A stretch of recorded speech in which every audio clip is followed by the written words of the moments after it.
नमस्कार, आप देख रहे हैं लोकल 7 न्यूज। मैं हूं आपका अजीत कुमार झा।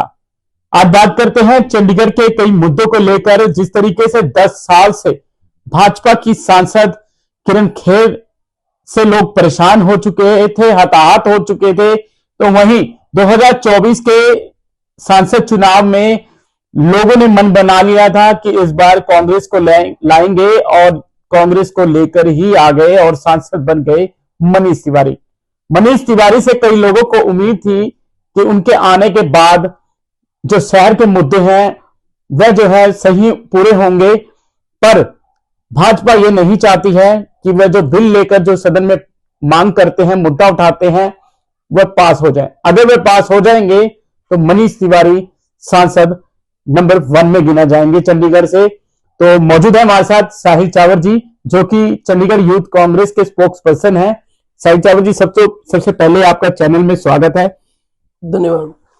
सबसे पहले तो मेरी तरफ से आपके चैनल, आपके श्रोताओं और अजीत झा जी, आपका बहुत बहुत धन्यवाद कि आज आप हमारी कांग्रेस पार्टी और हमारे माननीय सांसद श्री मनीष तिवारी जी जो संसद में अपने काम को अंजाम दे रहे हैं, बिल पर जो बहस कर रहे हैं, मुद्दे उठा रहे हैं, उसे आप यहाँ जनता तक पहुंचाने के लिए आए हैं। बिल्कुल साहिल, अगर बात करें सांसद मनीष तिवारी की, तो जब से वे सांसद बने हैं तो कई मुद्दों को, कई बिल जो है वो सदन में लेकर आए हैं, पर वो सब बिल जो है वहां से नकार दिए जाते हैं। वो चाहे मालिकाना हक की बात करें या फिर लाल डोरे की बात करें, तो कई तरह के मुद्दे हैं, या डंपिंग ग्राउंड की बात करें। तो सबसे पहले बात कर लेते हैं मालिकाना हक को लेकर। मालिकाना हक को लेकर हाल ही में जो एक मुद्दा जो है काफी गर्मा गया था, जिससे शहर की कॉलोनियों में जो लोग हैं वो काफी परेशान हो गए थे। कभी वो बीजेपी के दफ्तर के अध्यक्ष के पास जाते थे, तो वह कभी कांग्रेस के पास जाते थे। तो कांग्रेस का साफ तौर पर कहना है कि जो ये सारी जो गेम है या कहीं तो ये बीजेपी द्वारा रची गई। ये कैसे देखते हैं मालिकाना हक को लेकर? देखिए, लास्ट जो हमारी सांसद किरण खेर जी थी,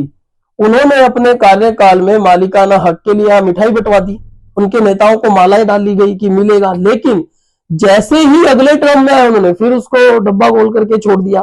अभी माननीय सांसद मनीष तिवारी जी संसद में मालिकाना को लेकर कितने अच्छे से अपनी बात रखी है। हम भी चाहते हैं, हमें भारतीय जनता पार्टी हर बार एक मीठी गोली देके चली जाती है।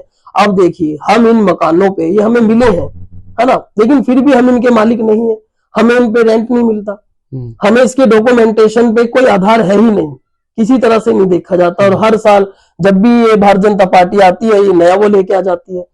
तो मनीष तिवारी जी ने कितने अच्छे से जनता को समझाया है कि मालिकाना हक होना चाहिए, नीड बेस्ड चेंजेस का अधिकार मिलना चाहिए। अभी 3-3 फैमिली है, अगर ससुर है, 2-2 बहुएं हैं, वो वॉशरूम जाएगा कैसे?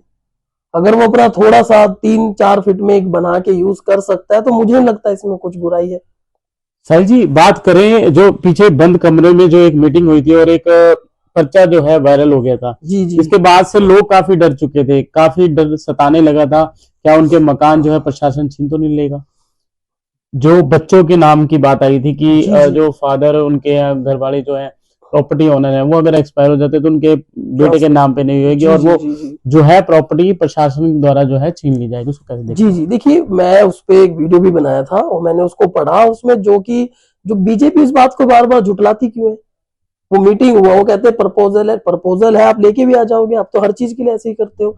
उसमें क्लियर है कि हमेशा किराएदार रहेंगे। एक तरफ आपने 2019 में, 14 में हमें बोला है, अभी भी बोला है 24 में कि मालिकाना हक दिलाएंगे। दूसरी तरफ आप कहते हो कि जो मकान सेल हो गए हैं वो भी अवैध कहे जाएंगे। तो आप देखिए, भारतीय जनता पार्टी एक ऐसी पार्टी है जो मुंह में राम और बगल में छुरी लेके चलती है। ये अब देखिए, आप वो वेंडर्स के लिए आ गया, 26 में मंडी के लिए लोग परेशान है। मुझे ऐसे लगता है कि पहले इनको इंतजाम करना चाहिए, उसके बाद कोई डिसीजन लेना चाहिए, लेकिन पहले जनता को परेशान करते हैं। और ये दिखाना क्या चाहते हैं, मैं आपके चैनल के माध्यम से बताना चाहता हूँ कि मनीष तिवारी जी कर रहे हैं, कांग्रेस का सांसद ये सब जनता को परेशान कर रहे हैं। लेकिन सच ये नहीं है, जनता इनोसेंट है, उनको समझना चाहिए कि गवर्नर इनका है, पीएम इनका है, हमारा सेंट्रल गवर्नमेंट के अंदर आता है यूटी, अमित शाह जी इनके हैं, अब देखिए अभी तो मेयर भी इनका है। तो उसके बावजूद भी अगर डिसीजन नहीं ले पा रहे हैं मालिकाना हक के लिए, एक बार बोल तो दें। बीजेपी की सांसद जी ठीक कह रहे हैं। पीछे कुछ जत्था जो है बीजेपी अध्यक्ष से मिला था और बीजेपी अध्यक्ष ने जो है उनको पूरा भरोसा दिया था कि कांग्रेस जो है भ्रम फैला रही है लोगों के बीच में। आपके मकान आपसे नहीं छीने जाएंगे, कैसे देखते हैं उस चीज को? ये बीजेपी का झूठा लॉलीपॉप है या फिर कांग्रेस का लॉलीपॉप है? देखिए, आपने दिल्ली में देखा सरकार बनते ही क्या हुआ? हम्म। मकान तोड़े जा रहे हैं, बुलडोजर चल रहे हैं। एक पुराने मंदिर को भी आप तोड़ दिया। मंदिर में आप आरएसएस की पार्किंग के लिए अपने बिहार में देखा, औरतें कहे चिल्ला रही है।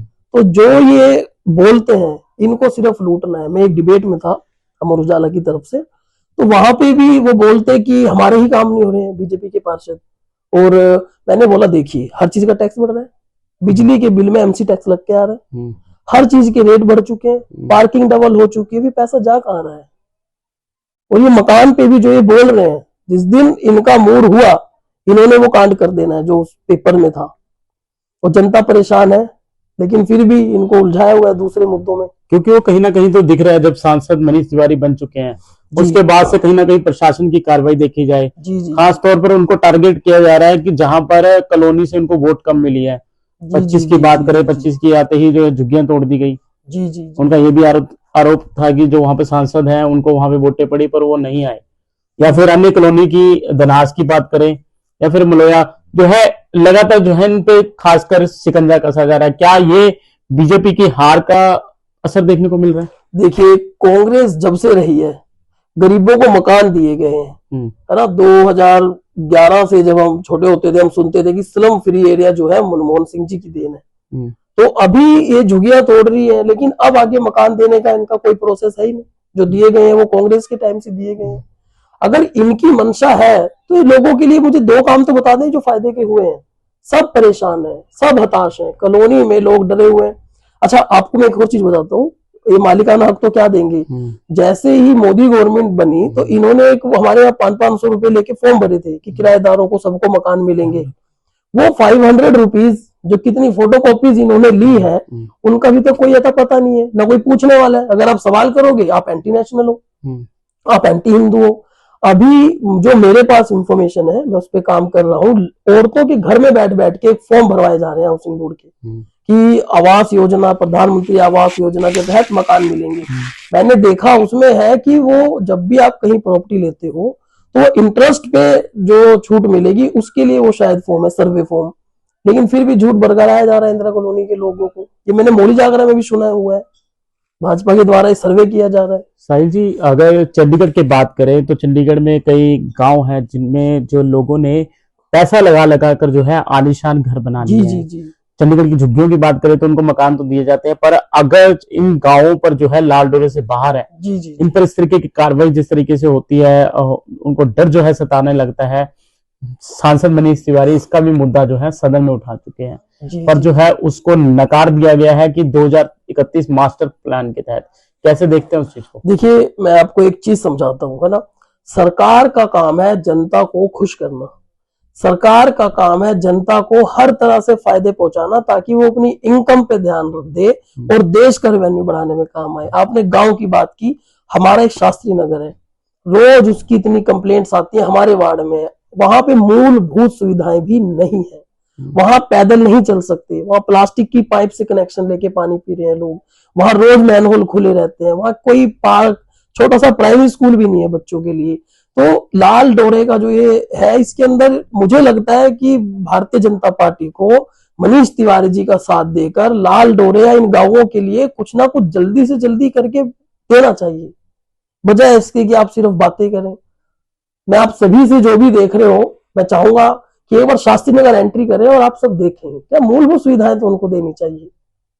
पेंशन योजना की बात करें, पेंशन का भी जो है मुद्दा उन्होंने सांसद जी ने उठाया, बिल कैसे देखते हैं उसको? तो देखिए, पहले तो चंडीगढ़ की सभी महिलाओं को एकजुट होकर ये आवाज उठानी चाहिए कि वो सांसद जी के साथ है।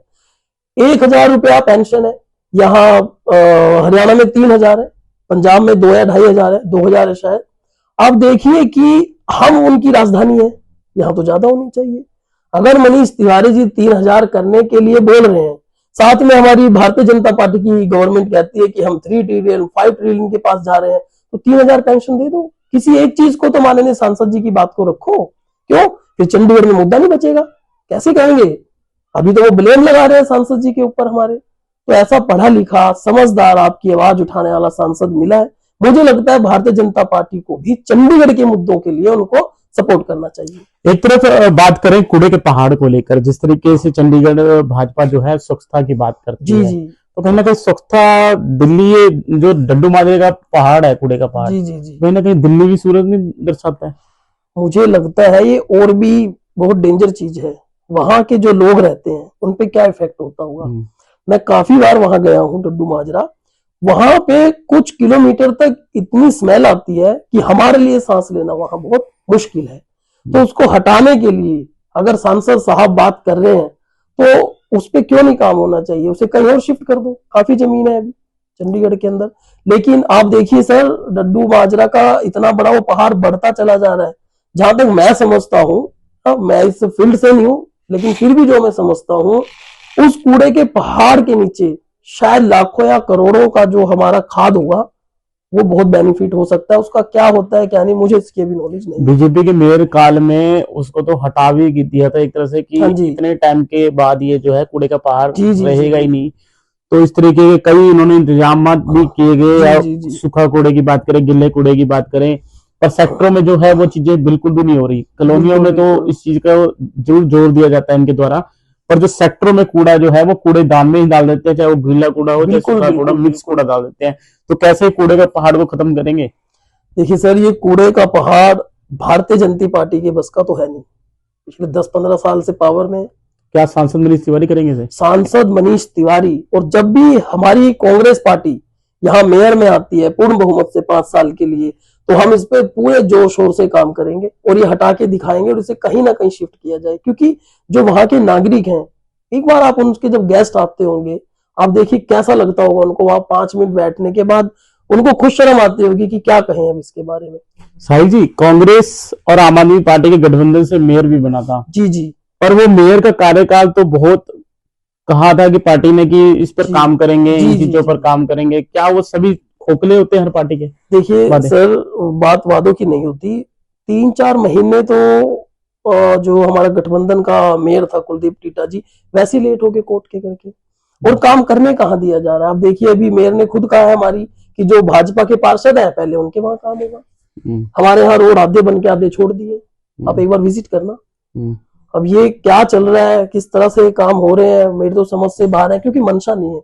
मैं हमेशा कहता हूं, अगर अभी यहाँ किसी गवर्नर या एडवाइजर की जब विजिट हो जाए, 2 घंटे के अंदर आपको पूरी कॉलोनी चमकी हुई मिलेगी। वो डेली क्यों नहीं हो सकता? क्योंकि हमारे लीडर्स की, जो हमारे पार्षद हैं, उनकी मंशा नहीं है।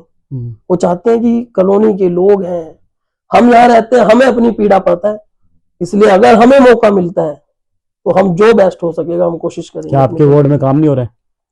सर आप खुद देखिए, जनता बताएगी, आप जाके देखिए क्या है, क्या रियल पिक्चर है। वैसे मुझे लगता है आपको कल घूमना चाहिए लोगों के बीच, अभी तो टाइम आने ही वाला है। साहिल जी, एक बड़ा सवाल है जो सांसद मनीष तिवारी को लेकर है। कई वादे जो हैं उन्होंने किए थे चंडीगढ़ को लेकर, पर उनके द्वारा जब से आए हैं वो सांसद निधि से जो है कैमरे लगवा रहे हैं, सीसीटीवी कैमरे। क्या सीसीटीवी कैमरे से शहर के कई मुद्दे हल होंगे? जो लोगों को समस्याएं आ रही है, नावों की बात करें, क्या वो उसमें फंड नहीं लगा सकते? किस तरीके से देखते हैं अन्य जो काम जो है वो लोगों के नहीं हो पा रहे हैं? देखिए, आपने कहा कि क्या सिर्फ कैमरे लगाने से, कैमरे मुझे लगता है बहुत जरूरी है। हमारे यहाँ भी अभी नहीं लगे, क्योंकि मैंने इसकी शिकायत भी की। कैमरे बहुत महंगे पड़ रहे थे, मैंने ही पहले किया। फिर बेंचेस देखे थे आपने, 15-15 हजार का पड़ रहा था। अब जब भी आप देखिए 5 साल के मेयर के लिए कोई भी बिल जो पास किया भाजपा उसे नकार देती है। तो यहाँ पे जो भी तिवारी जी कहते हैं कि चंडीगढ़ के लोगों के लिए, वो करने नहीं देते उसको। कैसे करेंगे?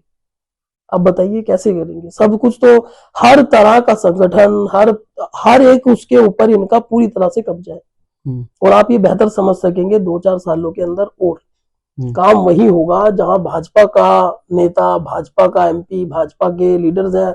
मेयर खुद कहती है, ये तो मेंटालिटी हुई ना, ये तो मानसिकता है कि जहां भारतीय जनता पार्टी का मेयर, एमपी, मिनिस्टर होगा वहीं काम होंगे। तो फिर कांग्रेस के सांसद मनीष तिवारी का बनने का क्या फायदा? क्या वो लोग 4 साल जो 5 साल है वो ऐसे निकल जाएंगे? देखिए, डेमोक्रेसी के अंदर क्या होता है, जब तक आप ओपोजिशन में हैं, आप ओपोज कर सकते हैं, एज ए प्रेशर ग्रुप काम कर सकते हैं, और जब आप पावर में हो तो आप कलम के द्वारा काम कर सकते हैं। तो अभी पूर्ण रूप से कांग्रेस सत्ता में नहीं है, और जो काम हो पाता है हम जब भी जाते हैं मनीष तिवारी जी एकदम से उसको बोलते हैं कि करना है। तो लोगों के साथ क्या हुआ? लोगों के साथ तो कहीं ना कहीं खिलवाड़ हुआ ना। उनकी वोट जो पड़ी है सांसद मनीष तिवारी को, उनको जिता भारी बहुमत से जो है जिताया। एक तरह से सांसद जो है लगातार जो है एमपी बनते आ रहे हैं। चाहे वो पंजाब की बात जी करें जी तो जी चंडीगढ़ में पहली बार बने हैं। तो इस तरीके से लोगों की मूलभूत सुविधाओं के लिए तो कहीं ना कहीं बीजेपी भी खिलवाड़ कर रही है, फिर कांग्रेस भी। देखिए, एमपी और एमसी के काम में पहले हमें समझना पड़ेगा दोनों में क्या है, क्योंकि कई लोग मैंने देखा है हमारे यहाँ के टॉयलेट्स को लेके, हमारे रोड्स को लेके, सफाई को लेके एमपी को लेटर दे के आ रहे हैं क्योंकि मेयर काम नहीं कर रही है। तो इसलिए जो एमपी के काम है वो पार्लियामेंट में मुद्दे उठा रहे हैं और हर तरह से जो पॉसिबल होता है यहाँ काम कर रहे हैं। हमने भी शास्त्री नगर के रोड के लिए भी दिया था, जबकि उनके शायद अंडर नहीं आता, उसके बावजूद भी उन्होंने हमें कहा है कि जो बेस्ट पॉसिबल होगा करेंगे। और हर तरफ चंडीगढ़ में जो एमपी के द्वारा काम हो रहे हैं वो सब पाइपलाइन में है और अधिकतर मुझे लगता है किए जा रहे हैं। कैमरा एक बहुत जरूरी है सिक्योरिटी के लिए। शास्त्री नगर की बात करें तो वार्ड नंबर 4 में पड़ता है। जी वहाँ जी पे जी सुविधाओं से जो है वंचित है बिल्कुल, वो गाँव। बहुत बहुत पानी बुरा हाल नहीं है लोगों के जी लिए, जी जी बिजली नहीं है जी प्रॉपर जी तरीके जी से। जी गर्मी के समय तो बिजली ही गायब हो जाती है वहाँ पे। बिल्कुल बिल्कुल सड़कों का बुरा हाल है, जो सीवरेज है आए दिन जो है वहाँ पर जी। सड़कों पे होती है। देखिए, मैं काफी बार बोलता हूँ कि मनी माजरा, एक तो हम मनी माजरा को बोलते थे कि चंडीगढ़ और मनी माजरा दो डिफरेंट साइड्स ऑफ सिटी, लेकिन जब आप हमारे आता है तो शास्त्री नगर को आप देखते हैं तो मनी माजरा और उसकी टू साइड्स आपको दिखती हैं। एक साथ आईटी पार्क अटैच्ड और एक तरफ शास्त्री नगर जहां बिल्कुल सुविधाएं है ही नहीं। मैं कहता हूँ इतनी जमीन है, टेम्परेरी बेस के लिए छोटा सा पार्क क्यों ना बना दिया जाए, है ना। एक छोटा सा स्कूल एमसी के द्वारा होते हैं छोटे, अगर मुझे लगता है अगर कोशिश की जाए तो शायद हम भी कोशिश करेंगे। साहिल जी, अगली बार जो है काउंसलर के चुनाव है, अगले साल एमसी के चुनाव है, तो कैसे देखते हैं? पिछली बार भी आपने ट्राई करने की कोशिश जी की जी थी। अगर आपको कांग्रेस मौका देती है तो आप इससे लड़ेंगे? देखिए, पिछली बार मैं आम आदमी पार्टी में था और चंडीगढ़ यूथ जनरल सेक्रेटरी था। वहां मैंने 11 साल अन्ना आंदोलन के बाद से मेहनत की, चंडीगढ़ में आम आदमी पार्टी को खड़ा किया। वहां मेरा मन था, सपना था कि मैं शहर की सेवा कर सकूं, तो इसलिए उस टाइम फाइट थी। लेकिन अब मैं कांग्रेस में हूं। अभी जो पार्टी कहेगी, अगर पार्टी को लगता है हम उसका काबिल है तो हम फाइट करेंगे, नहीं तो जो पार्टी सेवा लगाएगी। हमारे यूथ के अध्यक्ष दीपक लुबाना जी, हमारे स्टेट अध्यक्ष एचएस लक्की जी, मनीष तिवारी जी, अगर उनको जो सेवा हमें देंगे हम वो पार्टी के लिए करेंगे। मैसेज क्या देना चाहेंगे शहर के वासियों को? देखिए, शहर वासियों को एक छोटा सा मैसेज है कि इस बार एक बार और मौका दे के देखे। कांग्रेस के टाइम चंडीगढ़ नंबर 1 था और दोबारा हम आपको नंबर 1 बना के देंगे, ये मेरा भी प्रॉमिस है।